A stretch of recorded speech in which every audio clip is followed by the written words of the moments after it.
Thank you. Thank you, Robin and Maddie and Tara, for your beautiful readings. And thank you, everyone, for choosing to be here with poetry on a Saturday and always. I'm especially honored that the poems that received this honor come from my collection, Skivias Koryomanie, because that's the culmination so far of my work on translating into words people like me on the schizophrenia spectrum, and some of the others with whom I worked spoke word salad, which is the medical term for it. And it's very clear that when I worked in the rural state asylum, at which these poems are based, a lot of the medical professionals did not find that word salad to be nourishing. But it's my special project to show that as someone who is on both sides, who's been trained to use the language of logic that our society prefers, and who also has herself associative thinking in images, sounds, sensory details that can be either frightening or beautiful, but a wide spectrum. I've taken it upon myself as my special duty to translate schizophrenia spectrum thinking into poetry. So just for a tiny bit of context more, Skivias is for Hildegard of Bingen's medieval masterpiece, which is still highly regarded today. I translate that as Nolo Ways. And Choreomania is for the dancing madness, the peculiar plague that affected many Western Europeans during the time of Black Plague. And there have been so many attempts to diagnose it retrospectively, and none can come close because it's a matter of such a severe change in context. But I choose these medieval references because in the medieval time, words still had the power of magic, the power to invoke or manifest the thing named, to materialize the thing named. So someone like Hildegard, who was consulted by the Pope and the King, today I think might be found among the prophets locked in the state asylum where I worked. Whereas the people whose real delusions have the power to affect and harm a lot of our society can be elected to positions of great power. So it's on behalf of the people with whom I worked that I give you the ways of the dancing madness. The dancing madness was its own cure as well as the affliction. The only cure for the dancing mania was to keep dancing. And I think for us, the only cure for poetry is to keep poesying. So I'll jump right into my room. The poem I wrote upon receiving the key to my office at the Rural State Hospital, where I was recruited to be the first dance therapist and create a program for 100 patients, most of whom were locked away or committed for life. My room. I am handed a key and commanded to walk to the edge, where the asylum invades the field of winter wheat. I find my office in an abandoned cottage, littered with past patients' last words. The burst belly of a drum bleeding in the bathtub, a rusted knife splitting the lip of the kitchen sink, composition books recording blank yellowed pages, a bird's clean skeleton bleaching on the sill.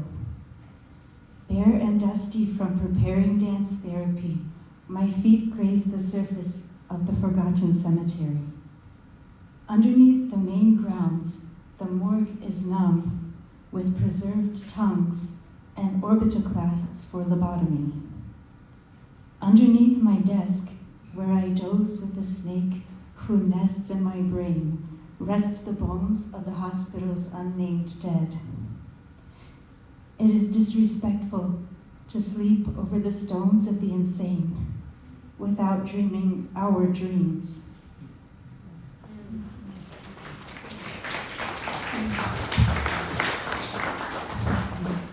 So I met at least one patient, although this seems incredible today, at least one person born in the state asylum of a mother who had been committed, court-ordered for life. And there's still some sway to eugenics in our current atmosphere. So this person born there was considered to be troubled to begin with, not of good stock, and she spent her life in the asylum as well. That's her perspective in this poem, The Children. The asylum schoolhouse is long locked but not empty. On a child-sized desk, a tattered doll holds a tea party with a glass vial labeled laudanum. It was compassionate to teach children who lacked the innate capacity for reason, those more bestial than the cowed prisoners led to expend their animal passions in orderly gardens. Now a wilderness crowned with violet-red musk thistle, the outlaw cousins of sunflowers, said to choke cattle to death. Blind weed cracks window glass, unfurling soundless white bells. Johnson grass breaks past derelict floorboards, ascends the dirt-caked classroom's sun-dried silence. Kay describes her old school desk as though there is nothing remarkable about growing up in the state asylum. Born in C Ward, to a silent reception among patients, nodding like thistle planted in metal chairs fused to brown floors, she never left. From fellow students committed for idiocy or epilepsy, she learned her first words. Tremulous scrawlings of horses copied from picture books still adorn her open door. The farthest she has traveled from the plastic mattress that has always been hers is the graveyard beyond the quadruple set of doors. Though the stones are marked only by numbers, she knows which weights cover her childhood friends. I wonder if, like me, she watches the bindweed climb and the yellow pigweed dig deeper inside, but dreams of poppies, ecstatic red chalices, bowing in a wind she cannot feel.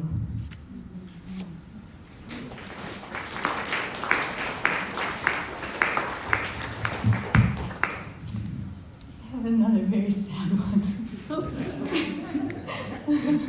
But this was one of my favorite collaborators of Elle, The Other World. Elle is a preschooler who wants to play London Bridge and all fall down on the yellow linoleum where no nurses can see us. If the doctors notice, they will order their staff to kidnap and trap her inside the body of an old woman they keep locked in a psychiatric ward. Elle treasures memories of nursery school, swirling finger paints, slipping through Swiss cheese, rolling down the dandelion hill, before God comes with a man who attacks her in the groin, licks her blood away, drills holes in her hands, and dips his fingers in the waxen wounds. The men take her parents away. Their bodies gone. They live in the other world now. That is where Elle wants to go too. Giraffes roam the other world, and there are no drills, just impossibly beautiful creatures with vulnerably long necks, We dance together until the cages crash down, her first visit to the zoo, so long anticipated. We wiggle our tails, flex and stretch our claws, sense the wind on each thick tuft between calloused yet sensitive pads. We drink the air and listen with our tongues, howl and flick water from matted fur, growl, snort, sneeze, then break to blow human noses. Elle giggles, enthralled by blue butterflies. One brushes the clock face. The time to go has passed. As the hour chimes, Elle collapses with a wail, clinging to my leg. She begs to leave with me, so she will not be the only furry creature in this hospital corridor, the wrong world of windowless concrete cages. I cannot take her home without being terminated or locked in a prison cell, but I consider it anyway. I imagine asking Kevin, I know you would like a child. Would you adopt a 4-year-old girl who appears to be in her 50s and has trouble with fears and sleeping? She likes to be strolled and pushed on the swings. Kevin would say yes. I cannot take her, and she knows. Yet she is so desperate, she heaves herself at the metal door frame. As 2 stoic nurses block her path, Elle sobs, tremoring her despair. Lake, please don't abandon me this way.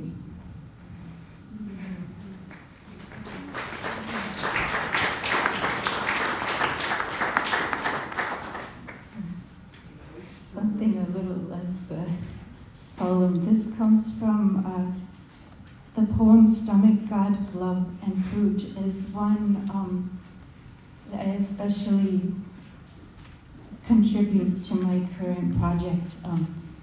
This was from a person I worked with who I'll call R. And he was one of the participants in my dance groups who spoke mostly word salad. And through dance as communication, he expressed poetic sentiments that worked when I translated it into poetry. So this is a poem from his dance translated into words, and the phrases that are quotes from him were approved by him. So, stomach, God, glove, and fruit. R delivers another urgent message. The clowns want you to go homey. Homey is a place for the clowns. The wolves want you to go home. Home is a place that is real. The wolves are in God, and the wolves come from God. When we are alone, he confides. When we dance with both feet on the ground, we can read the wind we would sense through thick fur were we allowed outside. He is another visionary in whom no one stakes faith. Together we are wolves. We move our paws to feel the breeze and learn from its songs the ways to move. Sometimes his words transform to salad the doctors want to discard as rotten, but the leaves are nourishing to us. He trusts he can reveal. I see between the lines, and I am telling you. I tell him, I also believe in this between. In between is where I become. He nods. Oh yes, I saw you dancing there.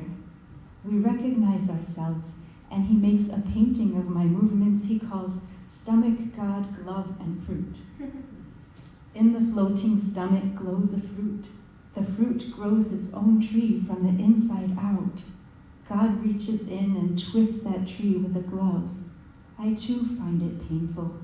I don't want the God-gloved hand to grip my growing tree and twist it again in his violent fist. To combat this, we decide upon open palms. Open the palm and the eye opens. This is the way of the wolves.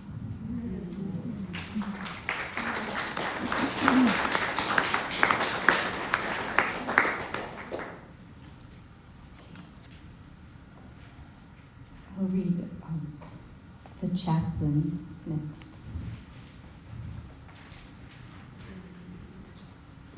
The chaplain sighs before his congregation of plastic chairs. A cartoon yellow Eucharist fixed above the pulpit. A construction paper halo fading into his gray head. Soon the Lord's guests will trail inside, goaded by nurses and exhausted aides. As the patients have been restless, it falls to him to deliver the sermon again, to rein in the unruly spirits, urge them to perform a kindness for their caretakers, take their meds and exercise patience. Heavenly freedom from mental constraints is a generous reward. The chaplain no longer notices how the chairs are affixed to the floor, that the hymn books are protected by supple covers. He feeds his audience Christ's passion in muted tones, God's flesh the antidote to their demons. One woman raises her hands skyward, and an aide subdues her before she can cry out. Another wants to ask a question and is quietened. Thus rebuked, the patients stare through the chaplain as their minds wander away to join the rootless white clouds. Outside the sealed windows, they rejoice in shifting shapes, transforming dandelion fluff to dolphins flipping through feathered sky, while the chaplain's voice winds around their legs like snakes.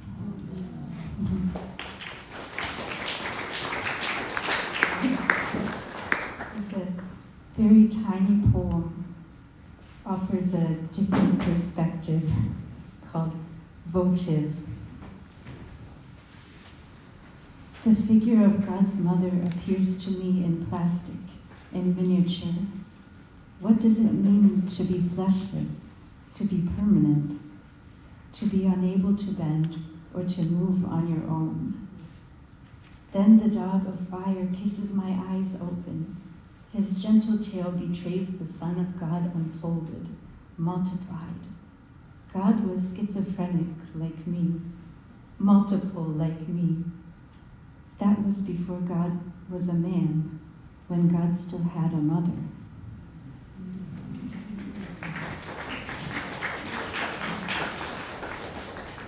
I'll just leave you with one more. And for this last poem, I want to read one from my own hospitalization, which is how my work at the state hospital ended. I was committed myself. So it's called witch pricking, and in case you don't know what that is, it was an actual profession. It was somebody's job in the late Middle Ages and afterward during the witch hunts to test whether a woman accused of being a witch was guilty or not. And so they pricked spots on the body, and if it bled, the person was not guilty. If it didn't bleed, it was considered that woman had made a pact with the devil and received a burning at the stake. So because it was a full-time job, they began making retractable needles. So very theatrical, a big needle that would just retract and of course not bleed. So, witch pricking. The doctors keep pricking me to be certain I am not a threat. Until now, each time the phlebotomist approaches with needles, I have bled profusely and been allowed to live. But because too many lives have extinguished in me and returned to earth unborn, new nurses arrive and scratch lines from one mark to the next, charting freckles, sunspots, scars across my goose-fleshed pelvis and chest. They search for a site with secret meaning, a pock that when pricked will stay arid, proving once and for all that I am a witch. My own powers of tenacity will exile me to the mist-yawning hole beneath the street, where the other psychotic, now homeless, prophets curl in restless sleep.